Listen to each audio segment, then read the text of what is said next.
அனைவருக்கும் வணக்கம். நான் உங்கள் கிருஷ்ணா. இந்த தாத்தாவை நீங்க பாருங்க, வெள்ளிங்கிரி மலையை 24ஆம் தேதி ஏறி இருக்காருங்க.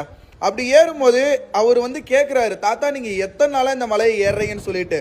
அந்த தாத்தா இருந்துட்டு அப்ப சொல்லியிருக்காரு, நான் 3 நாளா அந்த மலையை ஏறிட்டு இருக்கேன் அப்படின்ட்டு. எனக்கு என்ன மிகப்பெரிய ஒரு ஆச்சரியம்னா, அந்த 3 நாளுமே மிக கடினமான மலைங்க, இடி மின்னல் கூடிய மிக கடினமான ஒரு மழை பெஞ்சிட்டு இருந்துச்சு அப்படின்னு கூட நான் சொல்லுவேன். அவர் எந்த அளவுக்கு சிவபெருமான் மேல ஒரு அன்பை ஒரு பாசம் வச்சிருந்தா ஒரு மலை ஏறி இருப்பாரு.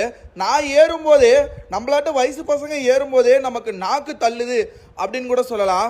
அது முக்கியமா அந்த 7வது மலையெல்லாம் பார்க்கும்போதே கண்ணே கலங்கும் அப்படின்னு கூட சொல்லலாம். கொஞ்சம் மிஸ் ஆனாலும் நமக்கு அந்த அளவுக்கு அடிபடும் அப்படின்னு கூட சொல்லலாம். வெள்ளிங்கிரி மலையை பொறுத்தவரை 7 மலைகளுமே மிகவும் கடினமான ஒரு மலை அப்படின்னு கூட சொல்லலாங்க. ஆனா அந்த தாத்தாவோட உடல் வலிமையை விட அந்த தாத்தாவோட மன வலிமை ரொம்ப